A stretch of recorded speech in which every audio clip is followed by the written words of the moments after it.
Marilah Bapak Ibu hadirin hadirat yang berbahagia, mari kita simak dan dengarkan musyawarah pengajian yang akan dipimpin oleh Bapak Ustadz Haji Abu Fikri. Kepada Bapak dipersilakan.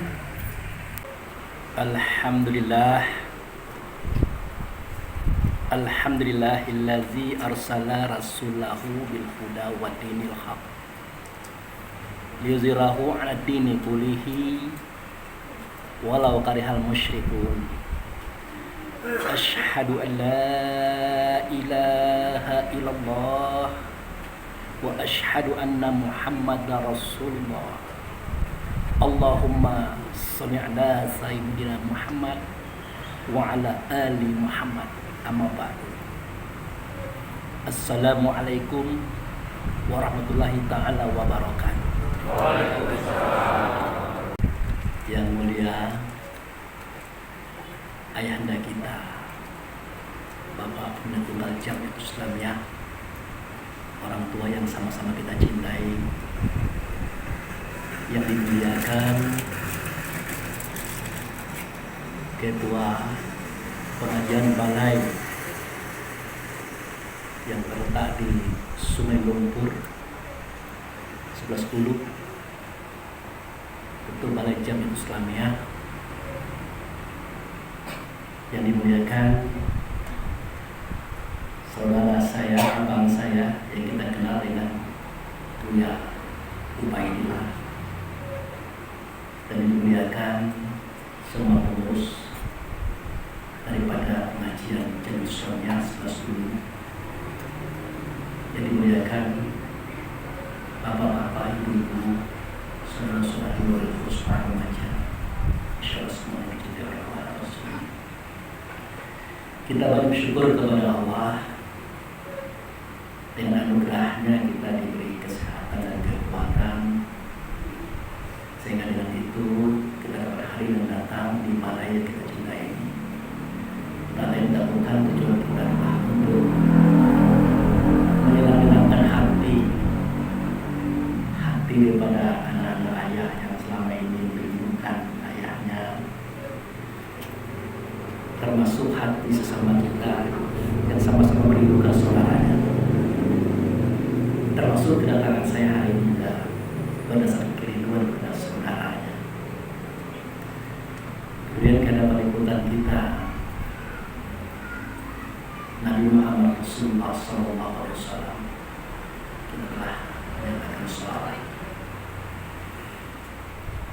Bapak-bapak, ibu-ibu yang saya hormati,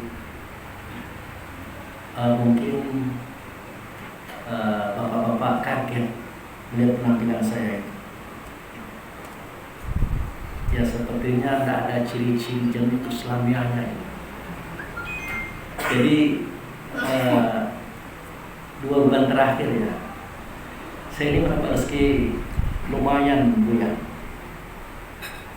Saya diundang oleh DPP Jamiat Islamiyah Pusat Jakarta untuk acara konsolidasi organisasi. Nah, yang uniknya saya ini bukan pengurus,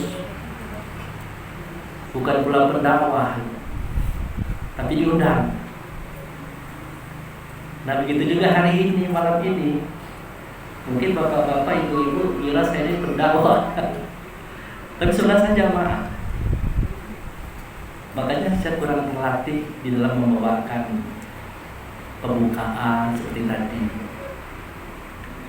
sehingga kok begitu caranya dan sama. Bahkan tadi waktu sholat sholat maghrib, Buya Ubay minta saya pimpin sholat, lagi-lagi tidak sama. Apakah Pak Fikri dulu-dulunya pernah bergerak di bidang dakwah Jamiat Islamiyah? Pernah. Bahkan cuma pernah jadi ketua biro dia. Tapi sebentar. Kenapa sebentar?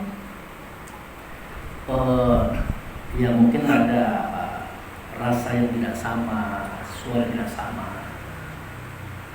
Jadi ya kalau rasa tidak sama, suara tidak sama kan kalau dilanjutkan kan tidak enak dengar suara itu. Akhirnya saya off-nya tidak tanggung-tanggung Bu ya. 15 tahun Bu ya. 15 tahun. Nah, beberapa waktu mungkin 2 tahun yang lalu ya,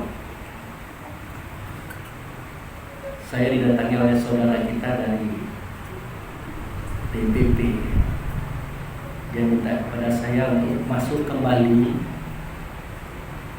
untuk mendampingi Ketua DPD Kota Bengkulu, Provinsi Bengkulu, Bapak Profesor Dr. Haji Muhammad SMAG. Kata beliau itu di seluruh daerah itu Ketua DPD-nya pada profesor. Nah di Bengkulu ini ada, tapi belum ada pendampingnya. Jadi tolong Pak Bu Fikri masuk lagi dampingi beliau dalam perjuangan. Karena orang tua kita sudah uzur atau sudah tua. Akhirnya saya masuk lagi. Nah, belum sampai 2 tahun, maka suara tadi berbeda lagi, rasa tadi berbeda lagi. Akhirnya benar-benar saya tidak ada lagi daftar nama saya, tidak ada lagi, yang ada dihapus. Bahkan pernah dimunculkan ke DPP nama saya sebagai pendakwa, namanya hilang di jalan Bu ya. Sampai Ketua DPD bingung loh tuh hilang. Nah yang muncul itu nama yang lain gitu lah. Jadi saya pikir waduh ini memang tidak pas kayaknya. Akhirnya malam itu ya saya kesini tanggal 25, tanggal 24 malam saya pamit. Cara saya pamit adalah saya ucapkan terima kasih kepada hadirin waktu itu yang sudah berjuang, bekerja keras untuk jalan supaya Provinsi. Nah besok saya datang ke rumah saudara saya yang ada di Palembang ini, yang di Sungai Lumpur 11 yang dipimpin oleh Pak Zul, Buya Ubaidillah. Ternyata kaget saya di sini, Masya Allah. Kata Buya, ini rumahnya Abu Fikri. Ayah itu orang tuanya Abu Fikri juga. Yang lebih mengerikan lagi, kata beliau nanti akan ceritakan Abu Fikri menjadi pendakwa Sumatera Selatan. Nah, wah saya bilang ini berat Bu ya. Apalagi saya tidak punya keahlian di bidang dakwah. Tapi ya sudah, kalau memang itu kodratnya saya terima. Namun perlu saya jelaskan sedikit saja kenapa itu bisa terjadi. Kok keluar masuk. Sebenarnya bukan keluar masuk JMI-nya bukan keluar masuk JI-nya bukan, tapi keluar masuk berkumpul dengan orang-orang dalam JMI. Akhirnya saya berjalan sendiri. Jam 2 malam itu saya udah bangun itu Bapak, nggak bisa tidur lagi. Itu istri saya sering ngapain ya, udah bangun saya bilang, saya mau mandi. Lalu dibentangkan itu mandi, putar pakaian, ambil HP, ambil Quran, berdoa kepada Rasul, sudah ceramah, ngomong sendiri malam-malam. Itulah yang ditonton oleh bapak-bapak, ibu-ibu setiap hari. Nah, saya tidak ada tempat lari menyampaikan rasa hati saya kepada kaum ini, karena untuk organisasi kayaknya belum ada posisi lagi. Saya pikir hanya ada HP, walaupun HP-nya tidak bagus, HP-nya jelek, murah, tidak apa-apa. Yang penting ada manfaat. Nah, mulailah saya menceritakan bagaimana pengembangan kajian daripada Jamiah Islamiyah. Alhamdulillah, sewaktu saya ke Kerinci kaget saya Bapak. Mungkin ada yang lihat saya waktu itu. Justru 2 tahun yang lalu saya ke Kerinci, itu ditanya oleh para profesor, mulai pada Profesor Imam, Amin Abdullah, profesor-profesor yang lain. dan juga jamaah. Mana Pak Bukti, mana Pak? Oh dia tidak hadir. Mana dia? Oh dia udah dikontrak oleh orang luar. Itu ketua DPD-nya udah jengkel. Dia udah dikontrak orang luar. Dia ada punya kegiatan, ngisi khotbah, dia motong sapi, macam-macam. Saya katakan ya ampun, gimana ini anak seorang ini kok seperti main-main. Nah tahun berikutnya Bapak Profesor Dr. Kane minta Abu Fikri hadir ya. Akhirnya jadi hadir besok. Saya bilang insya Allah saya hadir. Akhirnya saya hadir Bu ya. Waduh, kayak artis Pak. Rame-rame saya dicari. Bofoto.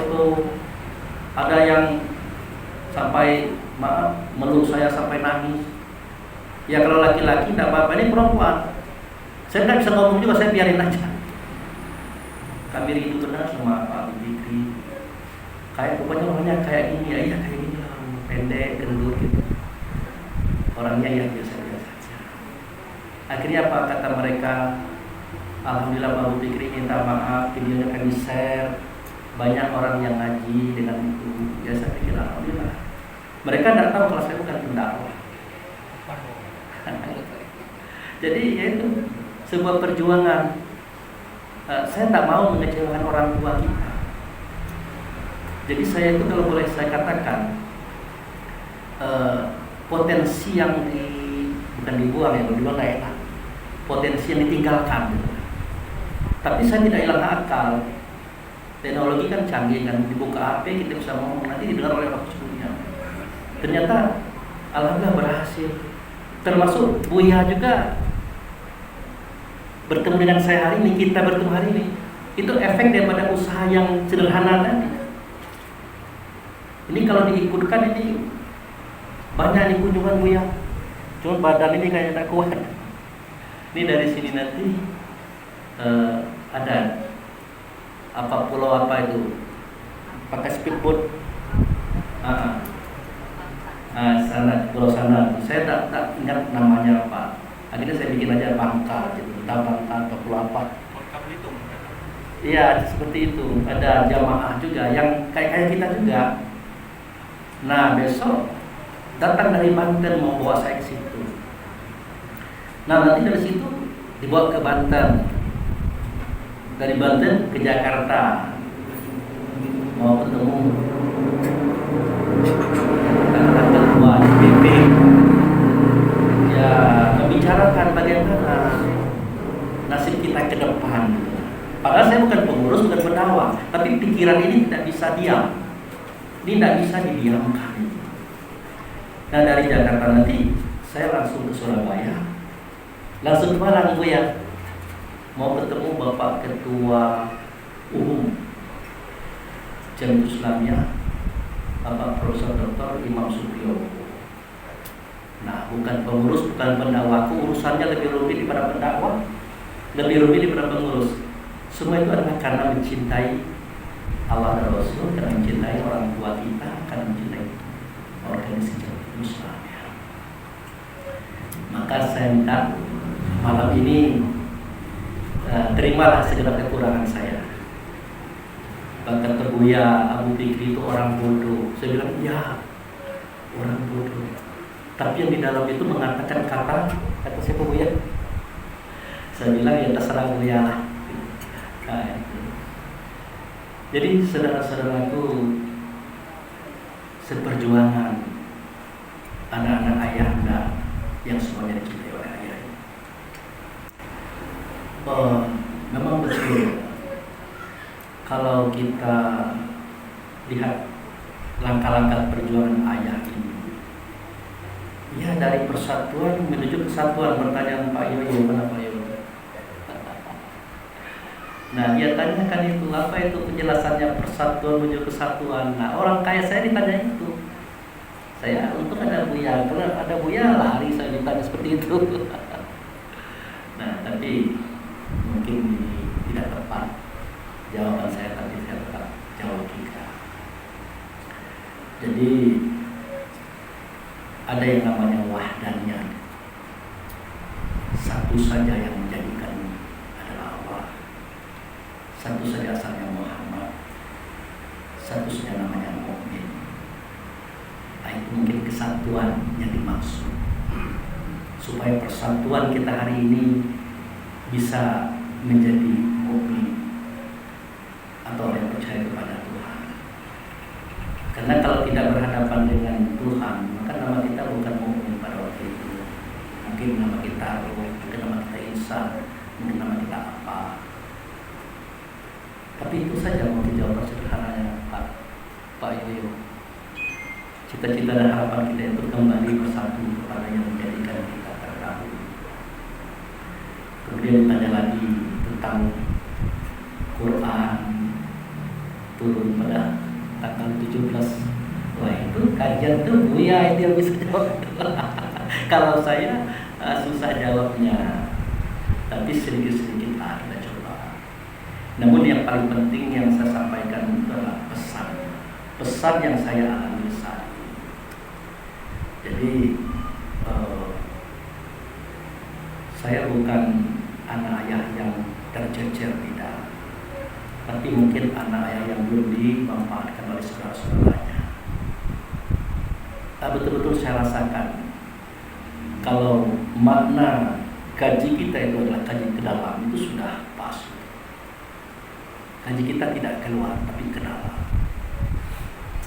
Nah, ternyata setelah saya pelajari lagi, ada kalimat yang mengatakan gaji kita tidak boleh dibawa keluar,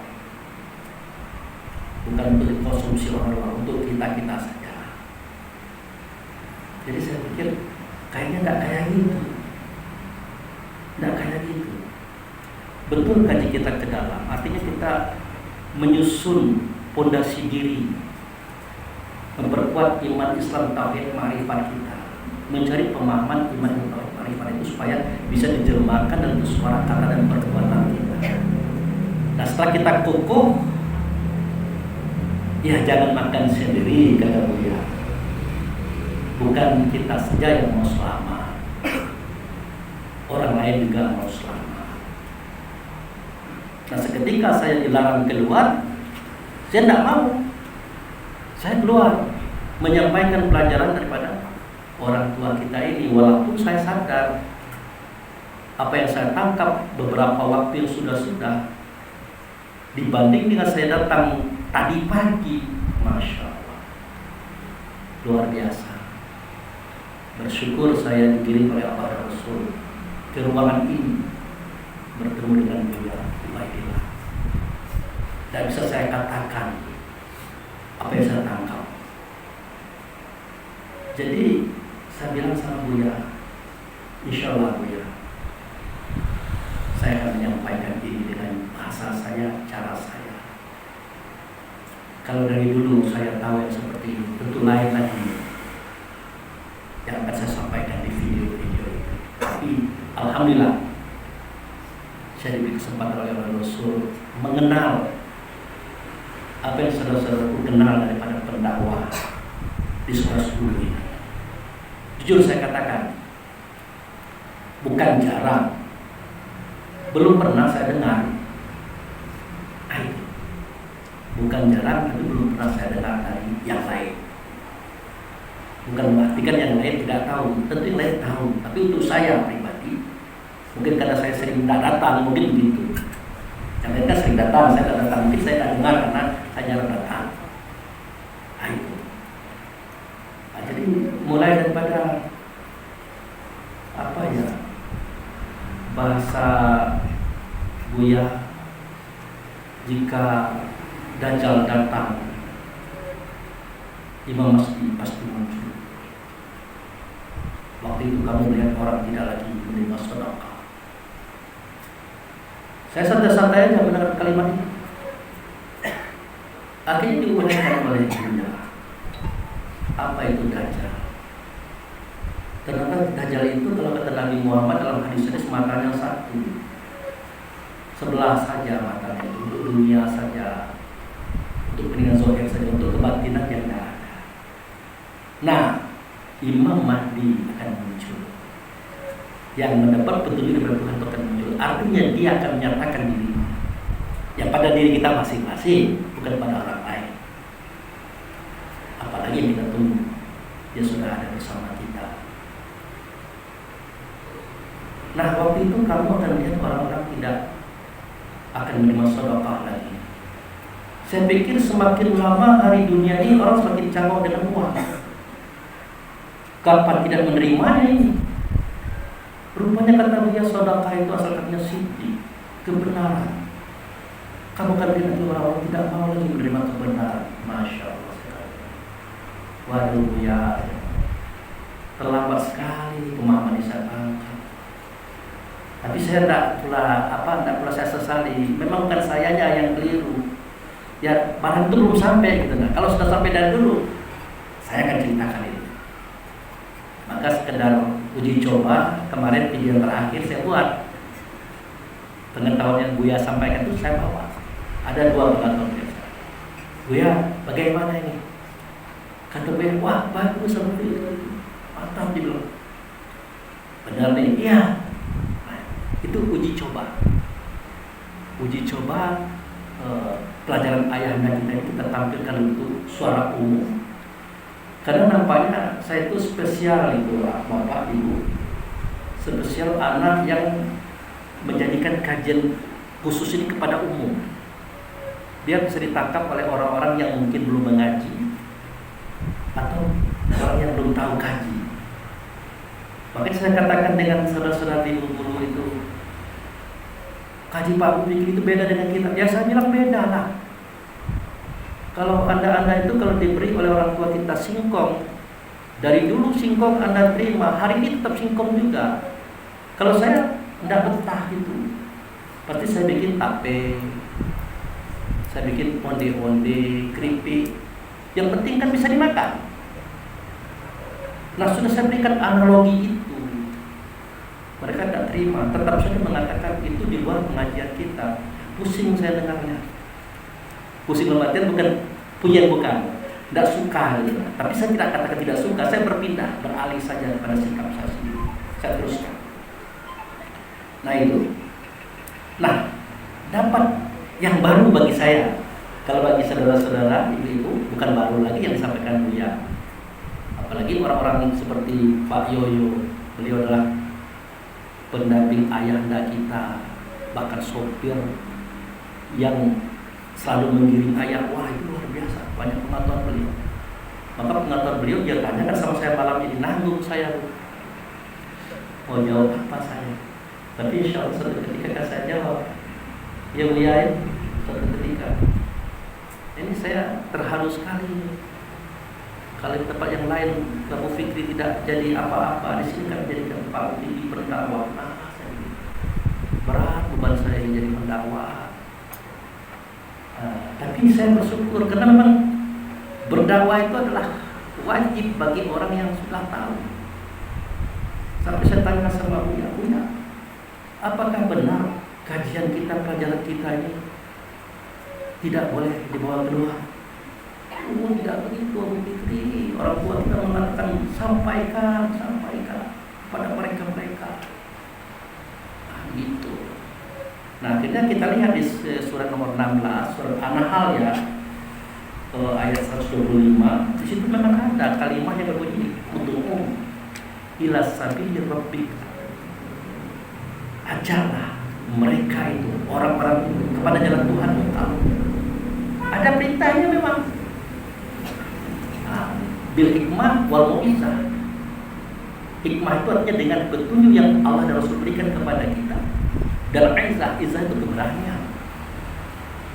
Ternyata benar kata Nabi Muhammad, nanti Islam ini akan asing. Maka beruntunglah orang-orang yang dipandang asing. Ya kalau masalah beruntungnya enak Pak, tapi bukan tidak beresiko menampilkan barang asing.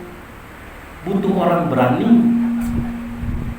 Dia akan dimusuhi oleh lawan, akan dimusuhi oleh kawan, dipitnah oleh lawan, dipitnah oleh kawan.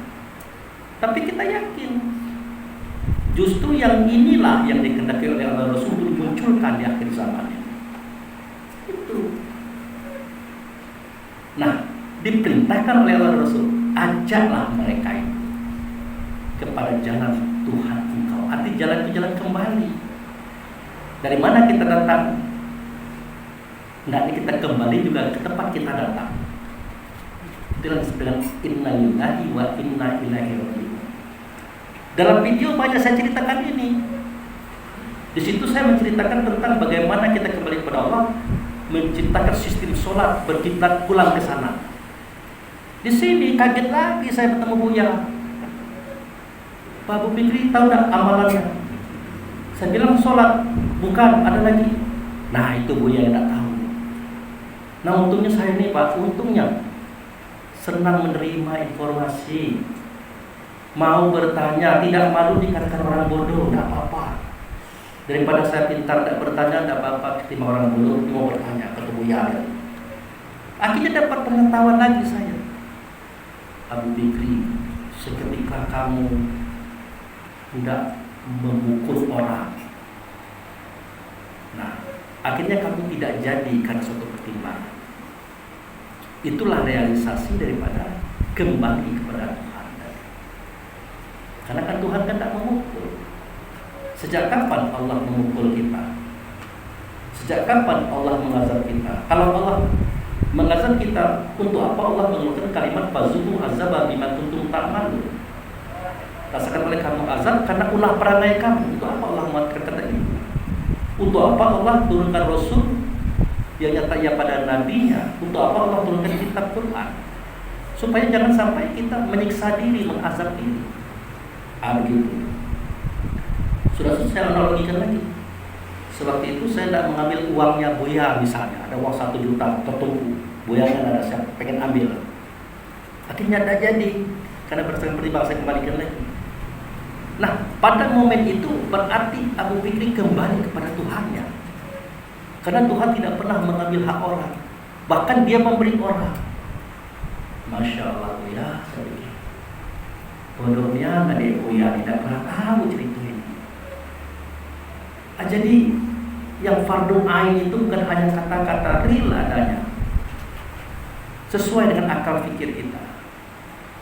Makanya wah luar biasa, dan bisa saya katakan kedatangan saya pada saudara-saudara hari ini. Kemudian kembali saya katakan tadi masalah auto tadi, memang ada perintah ajak oleh kamu orang-orang itu kepada jalan Tuhan. Lah kalau kita mengajak, tidak mungkin kita di dalam balai saja, dalam masjid di rumah saya. Kalau di dalam balai, dalam masjid, dalam rumah itu namanya mubalik, tukang sampah. Sedangkan perintah itu untukmu, ajak, ya keluar.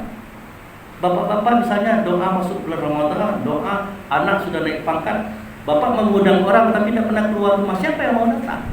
Tidak ada. Akhirnya bapak keluar kan, Pak, Bu, datang ke rumah saya, sudah isya nanti apa? Doa syukuran. Kalau tidak kayak gitu, tidak datang, Pak. Nah, bagaimana pemikiran saya bisa dihalang-halangi kemerdekaannya untuk menyampaikan suara Rasul yang tertulis pada kitab? Belum lagi kita lihat struktur organisasi. Tidak ada di situ biro mubalik, Bang Buya. Ada biro mubalik, ada ya? Nah, kenapa saya tanya Buya? Karena saya memang bukan pengurus, tidak tahu saya. Kalau biro dakwah ada ya. Nah, biro dakwah. Berarti orang tua kita ini memang betul dia mengatakan, anakku jangan kaji dibawa keluar. Betul. Tapi belum titik itu, masih koma. Tidak mungkin beliau melarang sementara ayat Quran mengatakan keluar. Tidak mungkin beliau melarang sementara dalam struktur organisasi pendakwah bukan mubalik. Orang seperti ya orang bodoh kayak kita nih Buya, jadi pikiran itu, wah ini tidak masuk ini. Rupanya dilarang keluar itu takutnya nanti kapasitas kita ini mengacau. Tahu mengacau Pak? Membuat heboh, bikin fitnah gitu. Oh, rupanya pendakwah kita ini diharuskan, diwajibkan meningkatkan kapasitas, kualitas pengetahuannya. Bahkan Pak Yoyo kalau ilmu sudah ada, Pak Abu Fikri dia bilang, dia ingatkan saya, oh iya, tinggal pengetahuan tentang ilmu itu, oh iya, saya ini nurut Pak. Mungkin kalau ada jamaah nanti mau ngasih saya pelajaran, saya terima nih, saya terima. Mungkin ibu-ibu, Pak Abu Fikri nitip nih pengetahuan buat Pak Abu, saya terima. Nah itu, biar nanti saya kaya sendiri. Semuanya ngasih saya pengetahuan, kan banyak pengetahuan saya nanti. Itulah keuntungannya. Akhirnya saya lihat, oh iya, maka ditingkatkan kualitas, kapasitas pengetahuan. Di samping Al-Quran, Sunnah, Buku 13, sifat 20 hari muslim, ditambah lagi dengan pengetahuan. Biar kita enak ngomong di luar. Itu kan cerita Bu Fikri aja, mana buktinya? Udah 3 kali berhadapan dengan MUI.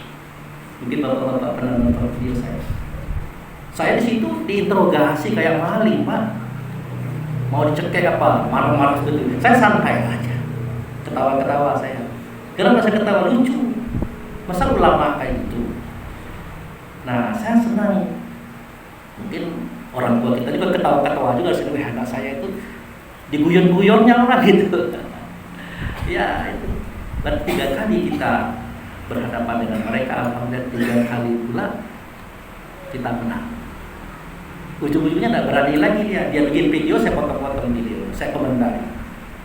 Ayo bahaya nih ngadapin bapak yang satu ini. Besok kita bikin video lagi, dipotong lagi, dijelaskannya lagi, kita yang malu.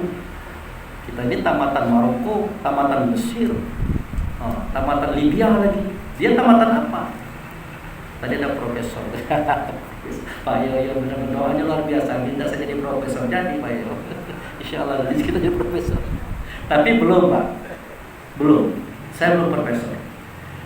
Saya masuk kuliah strata 1, Ibu. Pada usia 57 tahun. Buat apa itu? Reguler. Masuk pagi, pulang siang, bahkan kadang pulang sore. Sama dengan anak-anak bungsu saya. Ada orang bilang, Bapak itu buang-buang waktu. Ngapain kuliah? Cari apa? Orang kayak saya ini dikasih gelar doktor juga, mau diapakan itu Pak Ketua? Pak Zulna, tidak bisa dipakai kan? Pegawai negeri bukan? Tapi ada yang perlu saya ketahui di sini. Bagaimana orang-orang ahli kita yang selalu mengusik-usik pengajian kita ini, cara belajarnya, saya ingin tahu. Ya ampun, ya kalau belajar kayak gitu, bikin makalah, copy paste, mau jawab pakai Google, nah tunggu, nanti bertemu gitu ya. Akhirnya mental kita keluar. Nah itu persoalannya. Saya mau cari titik kelemahan orang-orang hebat itu, ternyata tidak hebat. Makanya saya katakan tidak perlu ragu menyampaikan apa yang disampaikan oleh orang tua kita kepada kita semua. Tidak usah ragu, selama kita mampu menyampaikannya. Nah itu. Nah inilah yang ditakuti oleh saudara-saudara kita yang banyak. Saya sudah bertahun-tahun menyampaikan tidak ada masalah. Saya bilang ada sih kritik, ada. Tapi dari siapa? Kan ada dari dalam, ada dari luar, tapi tidak banyak. Diam-diam justru banyak mubalik mencuri-curi data. Diambilnya kajian kita itu, dibawanya keluar. Wah ini ceramah saya nih dibawanya. Tidak apa-apa, silakan. Jadi begitu. Nah kemudian kita ini ternyata kalau kita sudah bagus di dalam, kita keluarnya enak, Pak. Kita menatap perbedaan itu santai. Berseberangan santai.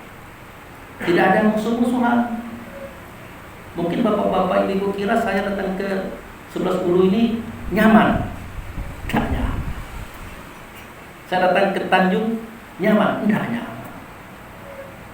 Kenapa? Ditanamkan rasa permusuhan kepada saudara-saudara yang berbeda. Menurut saya tidak begitu. Saudara ya saudara, pendapat ya pendapat, paham ya paham. Walaupun paham berbeda, pendapat berbeda, persaudaraan tidak boleh rusak. Makanya bagi saya mau ke 11 mau ke Tanjung, mau ke mana, no problem itu. Itu tandanya saya bersaudara dengan mereka. Apa persoalannya? Ternyata saya mendapatkan apa yang saya cari. Berguna untuk kita dan berguna juga untuk mereka nantinya. Lihat saja nanti. Iya ya, insya Allah. Beliau punya modal, kita akan mengembangkan. Setuju Pak? Mohon doa ya Pak ya. Tidak bisa kita diam Pak. Tidak bisa kita diam. Kalau Pak Ubay ini sudah tidak ada lagi, yang lain yang tahu, pengetahuan yang tidak ada lagi. Saya mau ambil dari mana? Mau dari mana?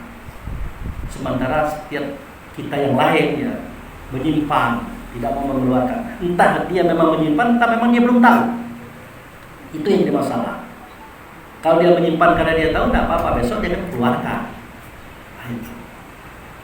Maka saya berharap betul dengan Buya tentu saya berikan saya modal untuk menyampaikan pelajaran orang tua kita ini. Karena masih banyak yang perlu kita selesaikan. Saya pikir MUI itu musuh besar. Ternyata tidak. Belum apa-apa itu. Benar kata Buya, ada aduika nafsu kalati baina jambaika. Musuhmu yang perlu kamu lawan itu bukan yang di luar, yang di dalam. Orang dalam ini yang bermasalah. Baik orang dalam diri kita, orang dalam organisasi. Iya ya. Sedih saya terus terang. Lihat ya, kalau balai kita kayak ini, walaupun kayak ini ya saya senang, bahagia. Ternyata saya duduk di tempat di mana orang tua kita pertama kali menyampaikan pelajaran ini. Itu yang saya dapat dari warta Buya. Saya bahagia, saya bangga. Di mana bahagianya? Ternyata beliau giring saya ke sini. Beliau yang punya balai ini. Bangga di mana? Orang lain tidak berani ke sini. Saya anteng aja ke sini. Malah kata Buya, kami tunggu Buya Fikri. Ditunggu. Sementara yang lain entah apa dan nanti kita kenapa dia tak mau. Jadi insya Allah kita ke depannya akan berjalan lurus.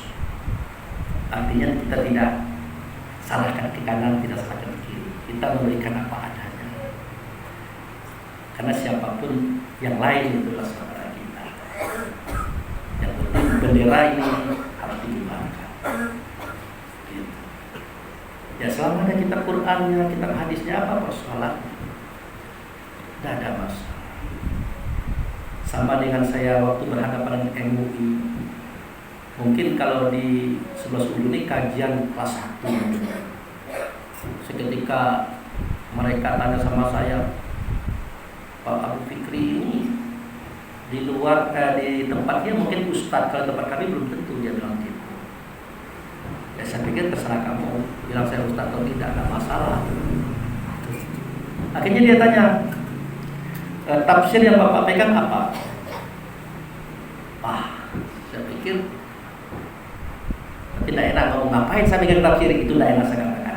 Oke, begini saja saya bilang. Ada orang yang bisa menafsirkan ayat dengan ayat atau menjelaskan ayat dengan ayat. Ada orang seperti itu. Ada yang bisa menjelaskan ayat dengan hadis atau apa, ada. Tapi sebelum itu tolong jawab pertanyaan saya. Seketika Allah dan Rasul mengungkapkan kalimat yang berbunyi zalikal kitab la raiba fihi hudal muttaqin yang tertulis pada surah Al-Baqarah ayat 2. Pertanyaan saya kepada Anda, kitab yang dimaksud di ayat itu kitab apa? Apa yang terjadi, Pak? Marah mereka, Pak. Karena terlalu mudah pertanyaan itu menurut mereka. Ya kitab itulah kata dia. Emosi. Mungkin kalian nonton videonya tahu kitab yang mana. Ya kitab Quran. Semua ulama tafsir dunia mengatakan kitab itu kitab Quran. Ada. Saya santai dah. Dalam hati saya dah kenal kamu. Tunggu sebentar lagi nih. Cerita saya. Setahu saya Bapak, itu Bapak boleh lihat di Quran Departemen Agama. Bab tentang penyusunan kitab Quran. Setahu saya di zaman Nabi itu catatan wahyu itu masih tertulis di atas pelbagai tulang-tulang, kayu-kayu, daun-daun, kulit-kulit hewan. Belum ada juz, belum ada nama surah, belum ada ayat. Kononlah kitab belum ada, saya bilang. Bayangkan ulama dunia mengatakan ini, padahal barangnya tidak ada. Bagaimana kita mau berpegang kepada pendapat orang seperti itu? Diam. Ya mungkin dia mengakui, oh iya juga. Tapi ngakunya tidak ada. Oh iya juga. Nah itu. Tapi waktu itu saya membawanya dengan santai dan beretika. Kemudian saya selesai, nyusul lagi. Hadis tadi Pak, sudah tahu enggak? Barang siapa yang berbohong atas nama Rasulullah, siapkan tempat duduk di neraka. Saya bilang, waduh ini mau panjang ini. Nah, akhirnya saya bilang begini. Nah, begini saya Ustaz. Kalau ada orang demam panas, dia mau mandi, dilarang oleh orang, jangan mandi ya. Nanti kalau kamu mandi, badan kamu akan rusak. Akhirnya dia tidak mandi, tidak jadi mandi. Pertanyaan saya, salahkah dia tidak mandi? Karena larangan itu bukan Quran dan hadis. Pening lagi kepala. Mungkin dia mikir, wah ini ahli mantik, ini ahli logika. Bukan. Pertanyaan itu tidak saya ciptakan, Pak.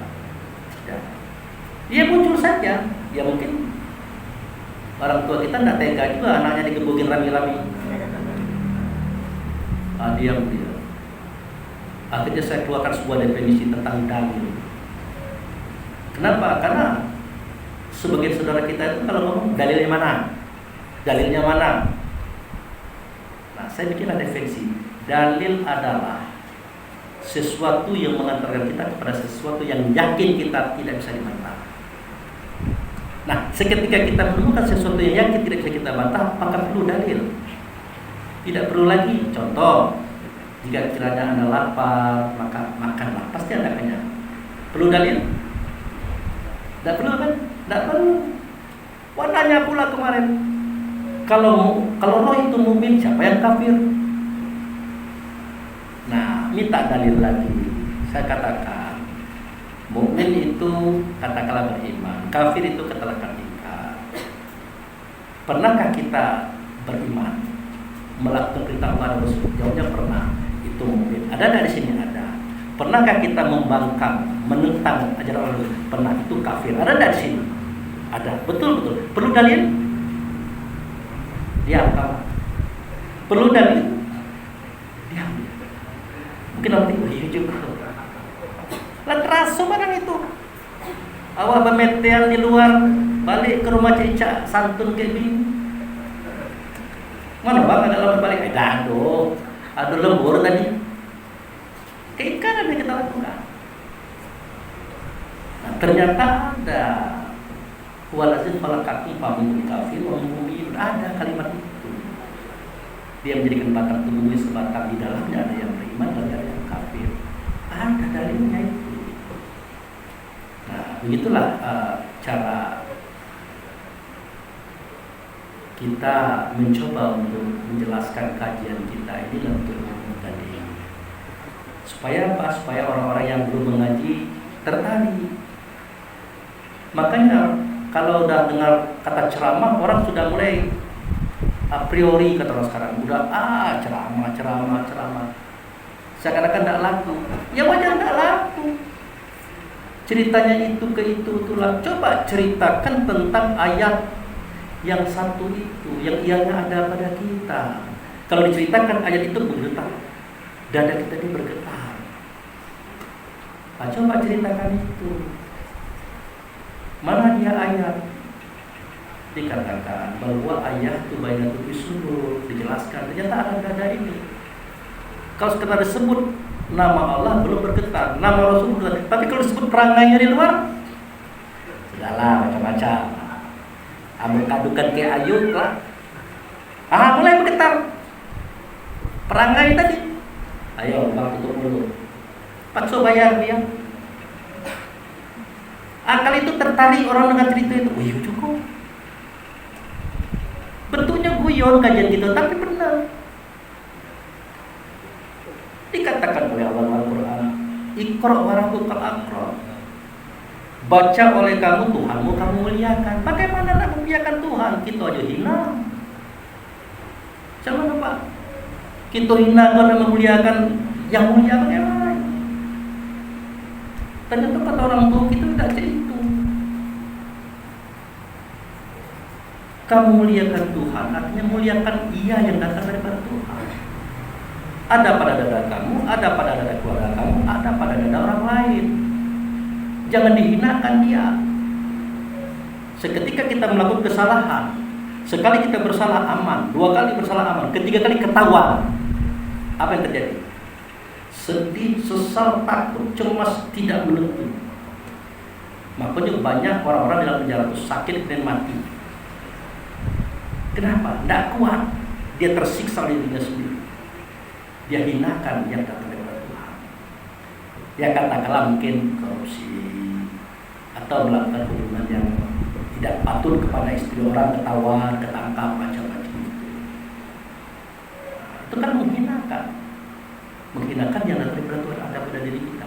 Belum lagi menghinakan istri kita, menghinakan orang lain. Kita fitnah dia, kita caci dia kemana-mana. Itu kan menghinakan dia datang dari Tuhan. Dikiranya Tuhan senang perangai dia itu.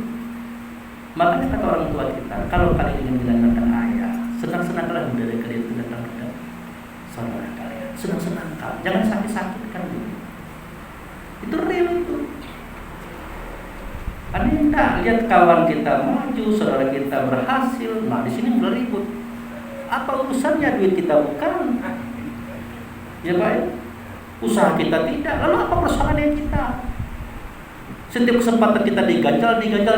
Sementara kita ngaji. Ya kalau orang nggak ngaji biasa. Makanya dalam sebuah video saya katakan, seketika ada pertanyaan mungkar dan nangkir kepada kita di dalam kubur, ini Pak Yoyo kan ketahuan lo ya. Pak itu kajian kelas 1 Pak bikin apa-apa. Nah, jadi mungkar nangkir itu menanya kita di dalam kubur. Ya tentu kita paham siapa kita. Ya, difficult be mu'min. Nah, dia ada di sini. Terkubur di hati, terkubur di dada, terkubur di badan. Nah, dalam kubur dia.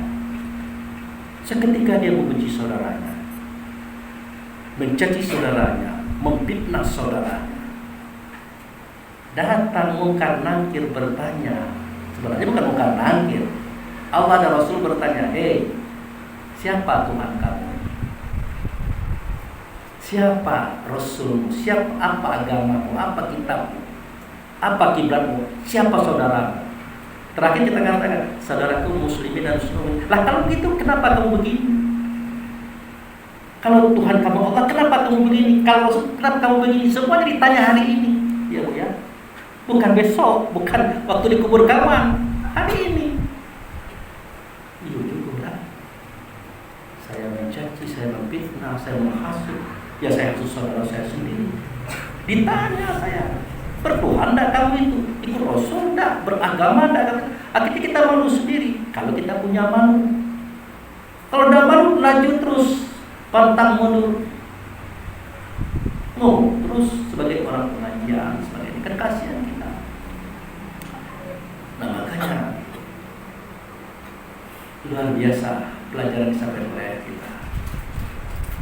Mudah-mudahan Buya Ubay kita di sini di Sukasulu ini ya berkenan menerima anak ayah yang kececer, yang pengetahuannya belum banyak ini, tapi dia merangkak terus dengan HP yang tidak mahal.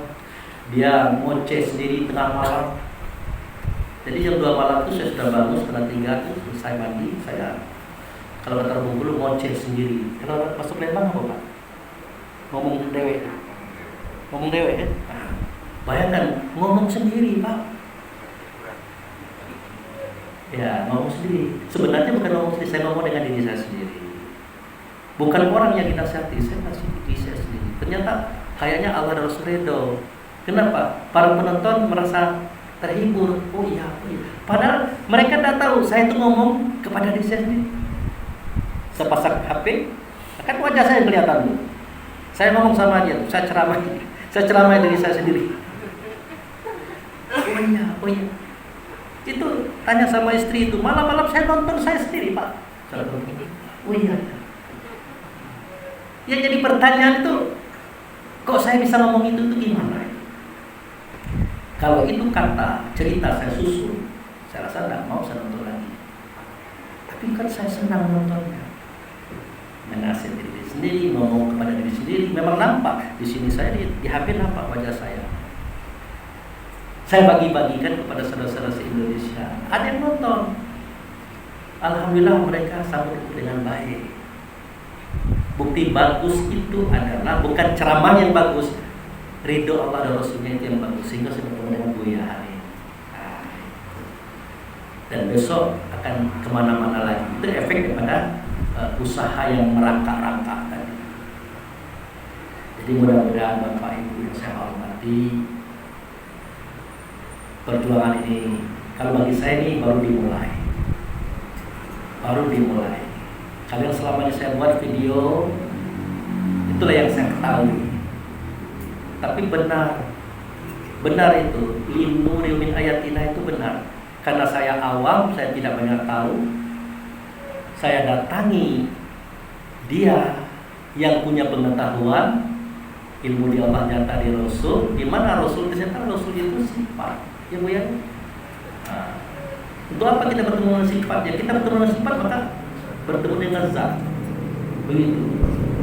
Oh begitu. Bagaimana cara kita berhubungan? Ya dengan rasa diri kita. Di situ saya tanyakan apa persoalannya. Akhirnya dia jawab. Jawaban itu yang saya ceritakan itu. Akhirnya saya bingung sih, kok bisa saya ngomong kayak gitu? Lah iyalah kamu tanya sama Allah dan Rasul, dijawabnya seperti itu. Makanya aman saya itu. Tidak ada yang mau protes, mau apa, nah. Kenapa? Sesuai dengan akal kita. Walaupun mungkin ada beberapa saudara kita yang kelas-kelasnya kata saya, Pak Fikri bukan kayak gitu. Saya bilang, yang itu sementara ya kayak gitu aja dulu. Ya nanti saya cari yang lebih itu lagi. Nah ada pun yang mengatakan, kalau kamu berani menyampaikan kajian, siapa yang bertanggung jawab? Lah saya lah, masa kamu? Saya ngomong,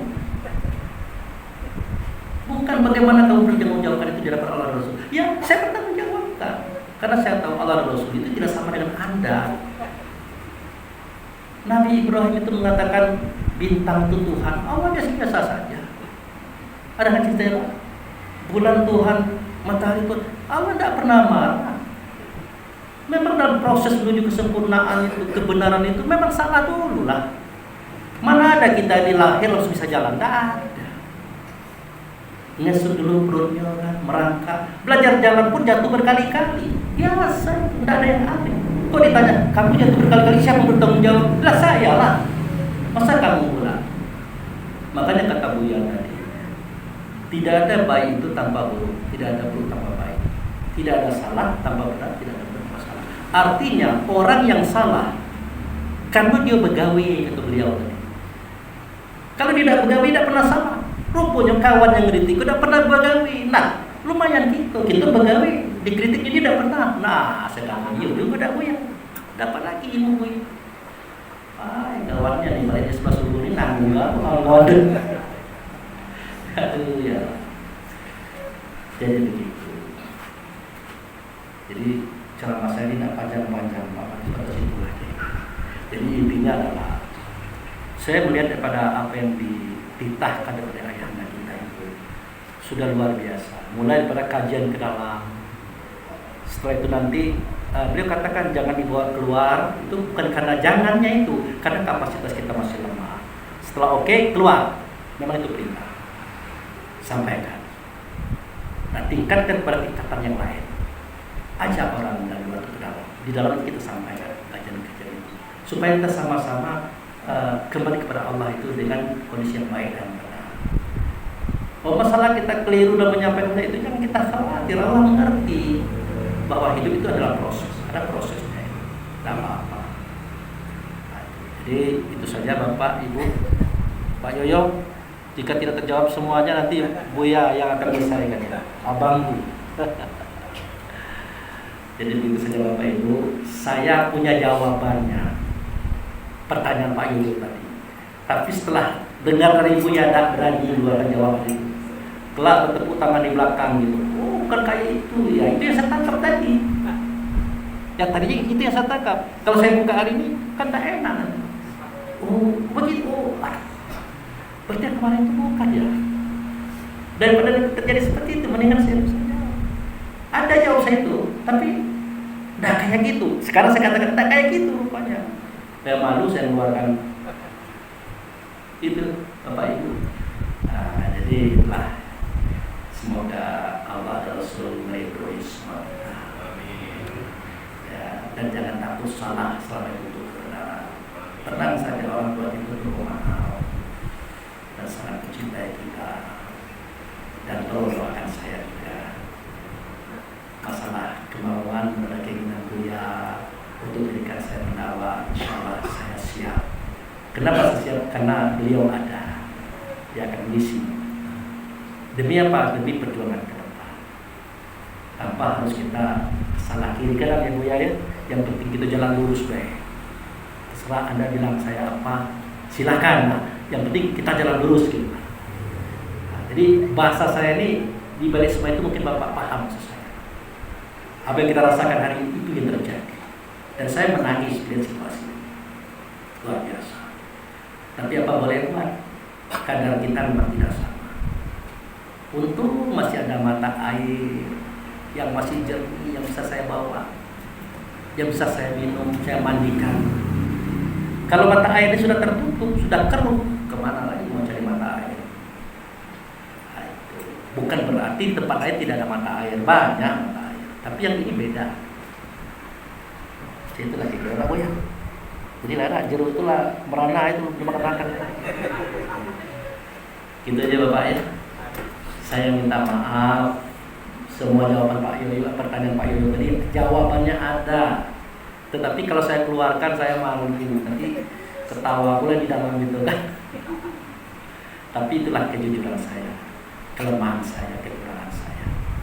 Demikian saja, terima kasih. Wabillahi hidayah. Assalamualaikum warahmatullahi wabarakatuh. Waalaikumsalam.